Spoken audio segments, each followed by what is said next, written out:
పహల్గాం ఉగ్రదాడి సూత్రధారి సులేమాన్ షా అలియాస్ హషీం మూసా సహా ఈ దాడికి పాల్పడ్డ మరో ఇద్దరు ఉగ్రవాదులను పక్కా ప్రణాళికతో భారత భద్రతా బలగాలు మట్టుబెట్టాయి. ముష్కరుల ఆచూకీ గుర్తించిన కమాండోలు మెరుపు వేగంతో ఆపరేషన్ చేపట్టారు. పహల్గాంలో దాడికి పాల్పడ్డ ఉగ్రవాదులు శ్రీనగర్లోని అత్యంత ఎత్తైన మహాదేవ్ పర్వత పరిసరాల్లో నక్కినట్లు భద్రతా బలగాలకు సమాచారం అందింది. ఇక్కడ ఆదివారం అర్ధరాత్రి దాటాక 2 గంటల సమయంలో చైనా తయారీ encrypted communication set T-82 activate అయినట్లు భద్రతా దళాలు గుర్తించాయి. పహల్గాం ఉగ్రదాడిలో కూడా ముష్కరులు వీటిని వాడారు. మళ్లీ ఈ Chinese radio communication device switch on కావడంతో భద్రతా దళాలు అప్రమత్తమయ్యాయి. ఆ సెట్ లొకేషన్ దాచిగాం నేషనల్ పార్క్ లో ఉన్నట్లు గుర్తించాయి. సైన్యం, CRPF, Jammu Kashmir police operation Mahadev కు సన్నాహాలు చేపట్టాయి.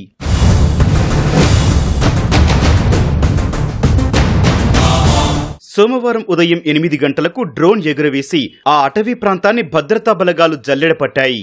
ముష్కరుల స్థావరాన్ని అంచనా వేశాయి. ఉదయం 9:30కు రాష్ట్రీయ రైఫిల్స్, పారా కమాండోలు అడవుల్లోకి దూసుకెళ్లారు. అటవీ ప్రాంతం చెట్లతో దట్టంగా ఉండటంతో ఉగ్రవాదుల క్యాంపు సమీపానికి చేరి పొజిషన్ తీసుకునేసరికి 11 గంటలైంది. వెంటనే ఉగ్రవాదులపై భీకర కాల్పులకు దిగారు. తొలి రౌండ్స్ లోనే 3 టెర్రరిస్టులకు తూటాలు తాకాయి. వారిలో గాయపడి ప్రాణాలతో ఉన్న ఒకడు పారిపోయేందుకు యత్నించగా మరోసారి కాల్పులు జరిపారు. ఎన్కౌంటర్ ప్రదేశం నుంచి 2 కిలోమీటర్ల విస్తీర్ణంలో ఇంకా ఎవరైనా ఉన్నారేమోనని గాలింపు చేపట్టారు. 12:45 ఉగ్రవాదుల మృతదేహాలను గుర్తించారు.